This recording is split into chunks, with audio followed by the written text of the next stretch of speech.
बचपन जब मैं बड़ा हुआ, हमारा जीवन में सपना ही था कि जीवन में एक बार कलकत्ता जाना है।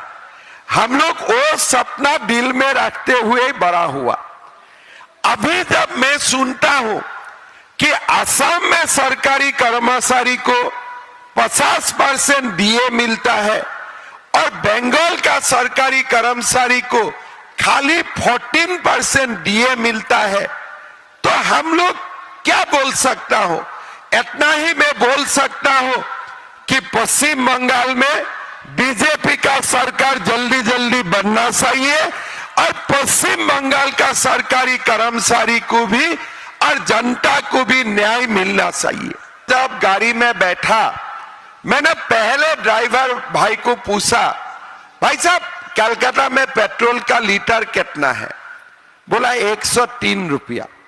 मैं थोड़ा सा मेरा शौक हो गया, मैं दोबारा पूछा कितना लीटर है पेट्रोल का कलकत्ता में? उन्होंने बोला 103 रुपया। फिर मैंने गुवाहाटी में मैं फोन किया, भाई थोड़ा मेरा गलती हो रहा है, गुवाहाटी में पेट्रोल का लीटर कितना है? तो मेरा अधिकारी मुझको बताया कि गुवाहाटी में पेट्रोल का लीटर 96 रुपीस है। मतलब आप लोग कलकत्ता में हर दिन दीदी को कितना रुपया एक्स्ट्रा टैक्स देता है? क्या 60 रुपया का टैक्स, 6 रुपया का टैक्स। आप लोग स्कूटर में भी पेट्रोल भराते हो, ऑटो में पेट्रोल भराते हो, गाड़ी में पेट्रोल भराते हो। डीडी टैक्स कितना रुपया हो जाता है? 6 से 60 रुपया वो डीडी टैक्स लग जाते हैं। लेकिन होना क्या चाहिए था? बंगाल में अगर 103 रुपया पेट्रोल का कीमत होते हैं तो गुवाहाटी में कितना होना चाहिए? कम से कम 110 रुपया होना चाहिए था।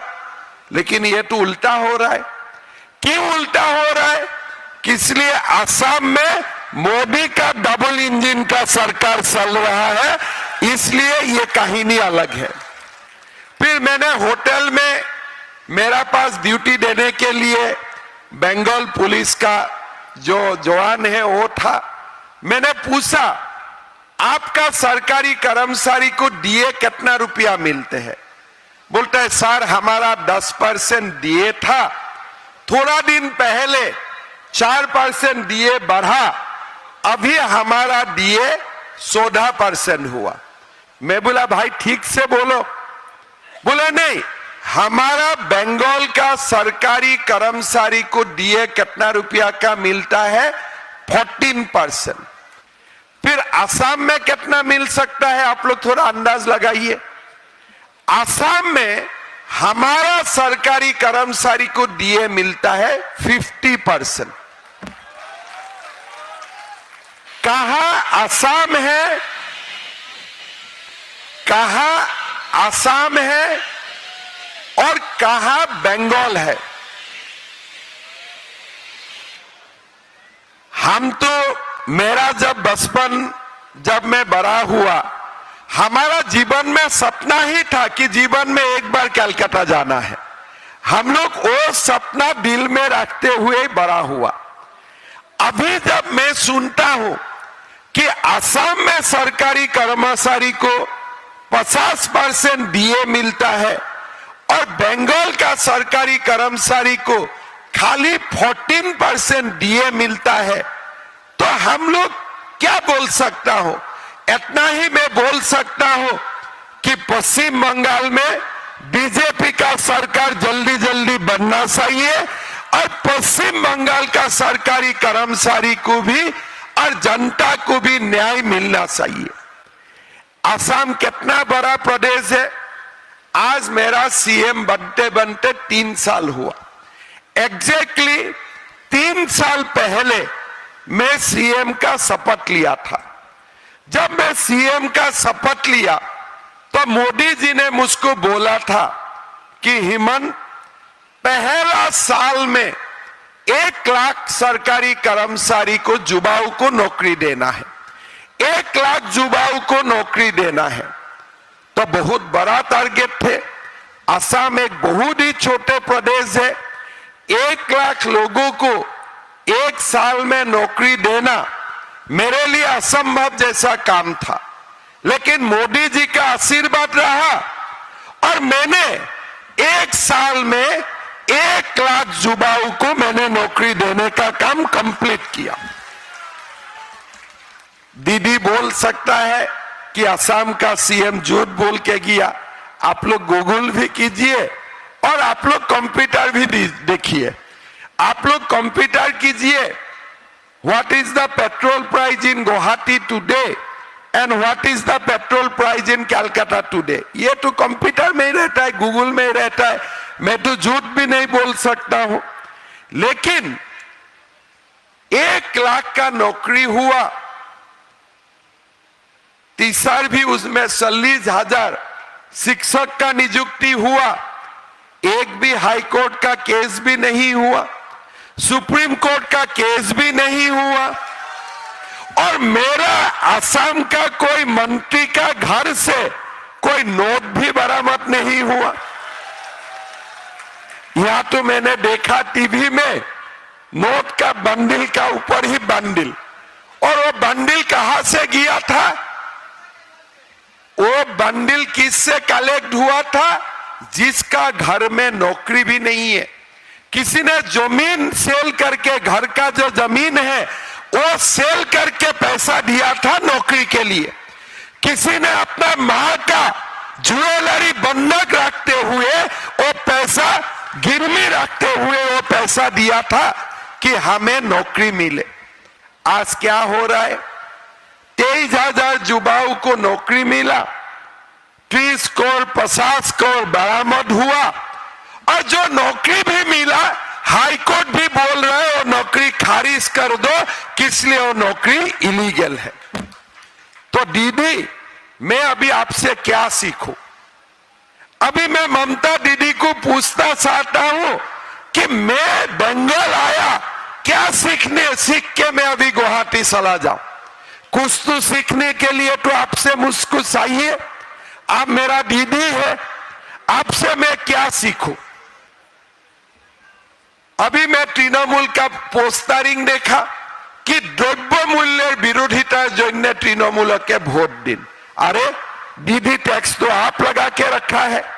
आपके लिए पश्चिम बंगाल में सामान का, चीजों का दाम ज्यादा है। अगर डीजल में आप असम से 3 रुपया ज्यादा उठाएगा और पेट्रोल में 60 रुपया ज्यादा उठाएगा, क्या सामान का दाम बंगाल में ज्यादा होगा, क्या असम में ज्यादा होगा?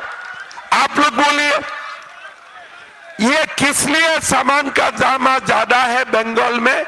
किस लिए? इसमें तृणमूल टैक्स उठाता है। गुंडा टैक्स तो अलग बात है, सिंडिकेट तो अलग है। सीधा सीधी सरकार ही टैक्स उठा लेता है और मैं सिंडिकेट वाला बात तो छोड़ ही देता हूं और मुझको बोलने का भी शोभा नहीं देगा और मुझको बोलना भी नहीं चाहिए। आप देखिए, आसाम जैसा एक छोटा प्रदेश 1 लाख नौकरी देता है, 1 रुपया का कंप्लेन भी नहीं होता है, हाई कोर्ट का केस भी नहीं होता है। लेकिन बंगाल जैसा बड़ा प्रदेश आप 23,000 नौकरी देते हो, उसमें भी 50 करोड़ आपका मंत्री का घर से बरामद होता है और नौकरी भी चला जाते हैं। अभी वो मां को जो गहना गिरवी रखते हुए, ज्वेलरी गिरवी रखते हुए नौकरी लिया, अभी वो पैसा उनको कैसे मिलेगा? जो जमीन सेल करके तृणमूल का मंत्री को घूस दिया, रिश्वत दिया, और पैसा उनको कैसे रिटर्न मिलेगा?